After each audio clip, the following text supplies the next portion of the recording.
मतलब ये लाश जलाने की मशीन। हाँ, लाश जलाने के लिए ही है। और वैसे आपको समय लगेगा 4 घंटा और इसमें आपको 15 से 20 मिनट में मात्र 15 से 20 मिनट। 20 मिनट तो ये मशीन कुछ लोग कह रहे थे कि बिजली से चलती है। नहीं, बिजली से नहीं चलती है। हाँ, बिजली नहीं, लकड़ी लगता है इसमें। लकड़ी लगती लकड़ी 3.5 मन लगता है। हाँ। आधा किलो कपूर लगता है, 2.5 किलो देवदार लगता है, क्योंकि बिना देवदार कपूर से आग बनेगा नहीं।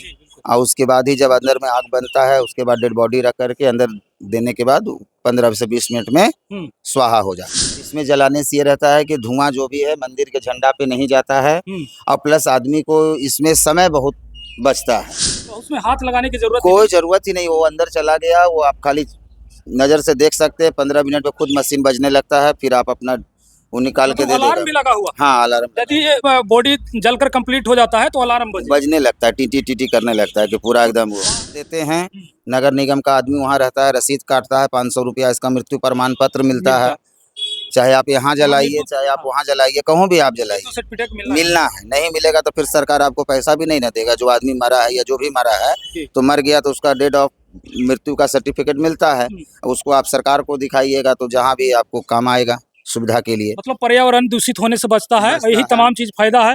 जो लोग अपना लाश को जलाने के लिए आते हैं अपने घर से, तो उनको जो है समय का बचत होगा, लकड़ी का बचत होगा, मतलब कम खर्चा में जो है, बहुत कम खर्चा में बहुत सुविधा है। क्या है, विष्णु पद में एक परंपरा रही है कि यहाँ जो है लाश जलाई जाती है, दाह संस्कार किया जाता है। ये परंपरा कब से और क्यों जो है ये परंपरा? देखिए, अभी हमारी मौजूदगी है ज्ञान एवं मोक्ष की नगरी गया में, और गया का यह विष्णु पद मुक्ति धाम है और यहाँ पर जो है दाह संस्कार की जाती है।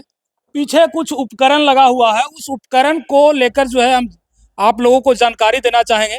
हमारे साथ यहीं पे पूजा पाठ और करने वाले पंडित जी हैं, इनसे हम विशेष जानकारी लेने का प्रयास करेंगे, क्योंकि जब से उपकरण लगा है इन लोगों के देख रेख में भी जो भी यहाँ पर क्रियाकलाप होती है वो कहीं न कहीं लोगों के नज़र से ही होती है। तो क्या यहाँ पर विशेष है, यहाँ पर यदि किया जाता है दाह संस्कार वगैरह, तो बाहर के अलावा यहाँ पर क्या बेनिफिट है लोगों को? सबसे पहले तो स्वागत होगा आपका। जय विष्णु भगवान। मेरा नाम बैकुंठ पांडे है। हम लोग यहीं के रहने वाले हैं। ये बनाया सरकार ने तो अच्छा बनाया है। यहाँ से सुविधा ये है कि आदमी आकर के इसमें जला करके अपना उधर वेटिंग रूम है उसमें बैठते हैं, सुविधा है। बाकी सब जगह सुविधा नहीं है। वो जलाइए, अपना जो भी करना है धूप में ही करिए। और इसमें जलाने से ये रहता है कि धुआं जो भी है मंदिर के झंडा पे नहीं जाता है और प्लस आदमी को इसमें समय बहुत बचता है। वैसे आपको 3 घंटा 4 घंटा लग जाएगा, इसमें आपको 15 से 20 मिनट में कहानी स्वाहा हो जाता है। मतलब ये लाश जलाने की मशीन। हाँ, लाश जलाने के लिए ही है। और वैसे आपको समय लगेगा 4 घंटा और इसमें आपको 15 से 20 मिनट में, मात्र 15 से 20 मिनट। 20 मिनट में। मतलब खुले वातावरण में यदि जलाते हैं तो 4 घंटा 4 घंटा प्लस बॉडी को भी आपको छूना पड़ेगा। डोम लोग ऐसे करता है वैसे करता है, इसमें आपको कोई वो नहीं है, छूना तक नहीं है आपको। मतलब उसमें हाथ लगाने की जरूरत कोई जरूरत ही नहीं, वो अंदर चला गया, वो आप खाली नज़र से देख सकते हैं। 15 मिनट में खुद मशीन बजने लगता है, फिर आप अपना वो निकाल के दे देगा। अलार्म भी लगा हुआ। हाँ, अलार्म। यदि ये बॉडी जलकर कंप्लीट हो जाता है तो अलार्म बजने लगता है, टीटी टीटी करने लगता है कि पूरा एकदम वो। बाहर के अलावे इसमें और क्या क्या बेनिफिट है? जो लोग आएंगे अपना घर से बॉडी लेकर के, तो उनको क्या क्या बेनिफिट होने वाला? यहाँ जैसे कि सिर्फ आना है तो 500 का वहाँ रसीद कटता है। हाँ। रसीद कटवाने के बाद फिर यहाँ डोम लोग आ जाते हैं।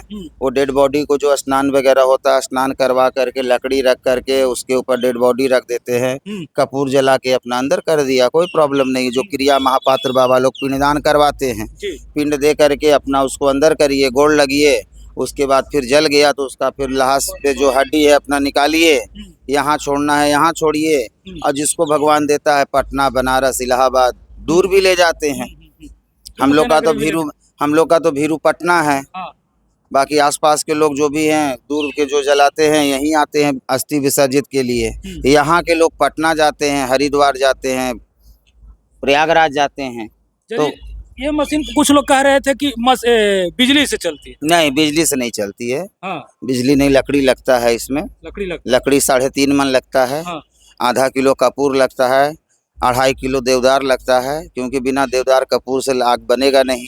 और उसके बाद ही जब अंदर में आग बनता है उसके बाद डेड बॉडी रख करके अंदर देने के बाद 15 से 20 मिनट में स्वाहा हो जाता कितने मशीन जो है लगाई गई? है। यहाँ तो 11 मशीनें हैं, 1 2 3 4 और 6 पीछे हैं। 10 मशीन। हाँ 10 हैं। 10 मशीन लगाई गई। हाँ कितना वर्ष पहले लगाई गई है और क्या जो है इसका इस्तेमाल लोग कर रहे हैं कि नहीं?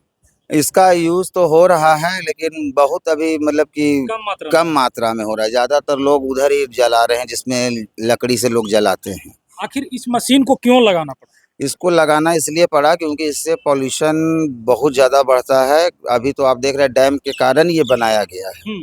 हाँ, न तो लोग नदी में जलाते थे तो पूरा नदी हम लोग का दूषित रहता था, पूरा पैर देने में नहीं बनेगा आपको। बाकी वो सीमित कर दिए हैं, तो सीमित करने से ये रहता है कि वो अपना सीमित है अंदर तक में। हालांकि यहाँ भी साफ सफाई होता है। आज संडे को यहाँ वर्कर नहीं आया, ना तो ये सब साफ मिलता आपको। आज संडे है, आया नहीं, ना तो यहाँ भी वर्कर लोग हैं, साफ सफाई करते हैं और सुविधा देते हैं। नगर निगम का आदमी वहाँ रहता है, रसीद काटता है, 500 रुपया इसका मृत्यु प्रमाण पत्र मिलता है। चाहे आप यहाँ जलाइए, चाहे आप वहाँ जलाइए, कहूँ भी आप जलाइए, सर्टिफिकेट मिलना है। नहीं मिलेगा तो फिर सरकार आपको पैसा भी नहीं न देगा। जो आदमी मरा है या जो भी मरा है तो मर गया तो उसका डेट ऑफ मृत्यु का सर्टिफिकेट मिलता है। उसको आप सरकार को दिखाइएगा तो जहाँ भी आपको काम आएगा सुविधा के लिए। मतलब पर्यावरण दूषित होने से बचता है, यही तमाम चीज फायदा है। जो लोग अपना लाश को जलाने के लिए आते हैं अपने घर से, तो उनको जो है समय का बचत होगा, लकड़ी का बचत होगा, मतलब कम खर्चा में जो है, बहुत कम खर्चा में बहुत सुविधा है। ये बहुत अच्छा बनाए हैं। हाँ। लोगों को इस पे यूज करना चाहिए, इससे समय भी बचता है और प्लस आदमी जो मर गया उसके शरीर को खोराखोरी नहीं होता है। मतलब जो बांस से हाँ इधर उधर ये वो करते हैं। हाँ, वो सुविधा हमको सबसे अच्छा लगा कि मरने के बाद आदमी कोई डोम आया तो कोई उधर से हाथ उठा रहा है, कोई पैर उठा रहा है, ये उसमें नहीं होता है। बेचारा प्रेम से अपना जल गया, कोई न छूने का, न छाने का, न कुछ पता चलता है इसमें कि क्या है। विष्णु पद में एक परंपरा रही है कि यहाँ जो है लाश जलाई जाती है, दाह संस्कार किया जाता है। ये परंपरा कब से और क्यों जो है ये परंपरा? क्योंकि गया जो है आदिकाल का चीज है और गया जो है सब संसार से अलग है। गया राक्षस के ऊपर बसा हुआ है, गयासुर राक्षस। काशी हिंडे, प्रयाग मुंडे और गया पिंडे। काशी त्रिशूल पे बसा है और प्रयाग में 3 नदियों का मिलन हुआ है और गया जो है राक्षस का है। तो गयासुर किसके ऊपर है? गयासुर के बाप का नाम त्रिपुरासुर और दादा का नाम है जरासंत, जो महाभारत में कृष्ण के नाना हुए। तो गया आदिकाल का चीज है, इसलिए यहाँ न कभी मृत्यु रुकने का चीज है और न कभी यहाँ जन्म होने का। जन्म होगा ही होगा, मृत्यु होगा ही होगा। ये 7 दिन के अंदर ही, 8वां कोई दिन नहीं है। रविवार से शनिवार 2 राहु और केतु भी हैं। जो एक्सीडेंट वाले हैं, अधोगति वाले हैं, वो राहु और केतु, क्योंकि अपना उम्र के पहले मर गए जी। अब सोच रहे कहीं जा रहे, एक्सीडेंट हो गया, कोई फांसी लगा लिया, कोई जल में कूद गया, कोई आग लगा लिया, तो मन हुआ तब ना हुआ। तो जो अपने मृत्यु से मरता है, इच्छा मृत्यु सबको नहीं है। भीष्म पितामह आज भी मरे नहीं है, मरण सैया पे पड़े हुए हैं। हम लोग उन्हीं की संतान है। ब्राह्मण जो भी हैं, ये जो भी संसार में है, 7 गोत्र वाले, चाहे डोम हो, चमार हो, राजा हो, रंक हो, वो सब 7 ऋषियों के ही संतान हैं। तो भीष्म पितामह को इच्छा मृत्यु, बाकी सबको इच्छा मृत्यु नहीं है। यमराज सबके पास आता है और प्राण ले जाता है। तो अधोगति वाले को भी ले जाता है, अपने मृत्यु वाले को भी ले जाता है। लेकिन यहाँ वो मर करके आने के बाद वो देवता हो जाता है कर्म से और पूजा से। तो प्रेत यहाँ देवता कैसे होता है? गया, गया और गया 3 बार। कहाँ गया? चाहे गर्भ में गया, गौमुख में गया या स्वर्ग में गया, वो घर नहीं जाता है। यही दिन दुगना और रात चौगुना बरकत होना चालू हो जाता है, बशर्ते नियम से, योग से और काल से। अच्छा, यहाँ पर कुछ शायरी वगैरह लिखा हुआ कि जब भी आपको अपनी शख्सियत पर अहंकार हो, तो एक फेरा शमशान को लगा लेना। शमशान को लगाने से ये होता है कि उसका 3 घंटे में सारी कहानी नजर आ जाता है कि क्या आपने संसार में क्या किया, क्या खाया, क्या पिया, क्या पुण्य किया। जो आपका सबसे क्लोज रहता है, चाहे बेटा हो, बीबी हो, बच्चा हो, वही आपको सबसे पहले जलाएगा, वही मुख में अग्नि देगा और वही प्रॉपर्टी लेगा, क्योंकि वो आपका मेन अधिकारी है।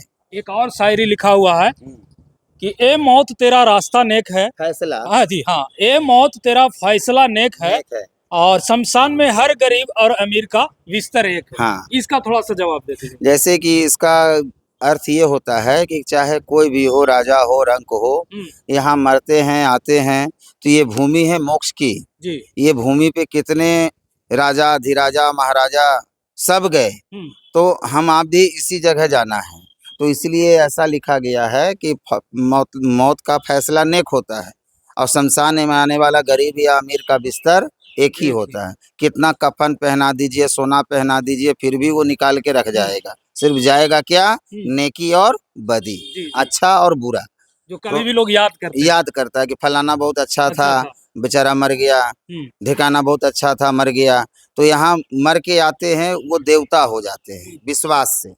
एक और शायरी है कि मंजिल तो तुम्हारी यही थी, उम्र गुजर गई आते आते, क्या दिया तुम्हें दुनिया वालों ने, अपनों ने जला दिया जाते जाते। तो थोड़ा सा अर्थ बता दीजिए। जैसे कि उसका भी कहावत यही है कि मतलब कि सारी जीवन आदमी कमाने खाने में लगा देता है, यहाँ आता है तो पता चलता है कि कोई नहीं है अपना, जो अपना है वही मुख में अग्नि दे करके उसको जला देता है, और 3 घंटे में कहानी ओके हो जाता है, फिर कहानी खत्म, अपना घर में जाइए, भोजन भजन करिए, भुला जाइए अपना आदमी। तो देखिए, गया नगर निगम ने एक तोहफा दिया है गया वासियों को, जो विष्णु पद मुक्ति धाम में जो है अपने जो परिवार जो देहांत हो जाते हैं, जो उनका दाह संस्कार करते हैं, उन लोग को एक गिफ्ट स्वरूप जो है ये मशीन दिए हैं, ये उपकरण दिए हैं, ताकि इससे कम खर्च में और कम समय में जो है आसानी से दाह संस्कार कर सकते हैं। और ये बिजली से नहीं, लकड़ी से ही ये क्रिया होती है। जो काम आप बाहर कर सकते हैं 8 या 7 मन लकड़ी में, वही कहीं न कहीं यहाँ जो है 3 मन लकड़ी, 3.5 मन लकड़ी में जो है कर सकते हैं, और बहुत कम समय में।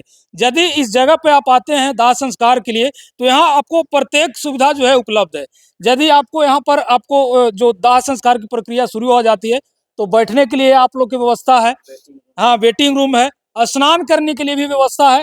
और यहाँ से यदि आप लोग दाह संस्कार करके जाते हैं, तो एक डेथ सर्टिफिकेट मिलता है, जिससे आप कहीं भी जो मुआवजा होती है एक्सीडेंटल, यदि आप दाह संस्कार करते हैं, तो उसके लिए यदि आपको सरकार से मुआवजे की मांग हो, तो उस सर्टिफिकेट के जरिए जो है आप लोग मुआवजे की मांग भी कर सकते हैं, और आसानी से मिल भी जाएगी। तो ये कहीं न कहीं गया नगर निगम में एक बेहतर तोहफा दिए हैं, जो गया वासियों को सोचना चाहिए। और जो प्रदूषण फैलती है बाहर में दाह संस्कार करने से, वो प्रदूषण भी नहीं फैलेगी। यानी एक तरह से कह सकते हैं कि ये जो उपकरण है प्रदूषण मुक्त उपकरण है, और गया वासियों के लिए एक बेहतर तोहफा है, जिसका इस्तेमाल करना चाहिए, ताकि हमारा गया जो है स्वच्छ हो और बेहतर हो। बाकी इस उपकरण के बारे में आप लोग क्या सोचते हैं, कमेंट बॉक्स में बताइएगा। और पंडित जी के बारे में क्या सोचते हैं, जो हम लोग को कीमती समय दिए और गया के विशेषता बतलाए, और ये मशीन का विशेषता बतलाए। विशेषकर इनसे मिलना चाहेंगे तो गया में ही रहते हैं, और इसी जगहों पर जो है घूमते रहते हैं। जी, मेरा नाम बैकुंठ पांडे है, हम लोग देवघाट में रहते हैं। अच्छा, आप यहाँ जो है कितने दिन से रह रहे हैं? हम लोग का तो यहाँ बचपन ही बीता, बाप दादा सब लोग यहीं से रहते हैं, ये हम लोग के सामने ही बना है, 2 साल 3 साल से बना हुआ है। बाकी हम लोग कोरोना काल से लगभग जो है, हाँ, कोरोना काल से ही शुरू हुआ था, ये डैम बना है, 3 साल हुआ है बने हुए। तो बाकी क्या सोचते हैं कमेंट बॉक्स में बताइएगा, वीडियो को शेयर कीजिएगा। गया का इसी तरह के जो है तमाम खबरें हम जो है आप लोग को रूबरू कराते रहते हैं। जय हिंद।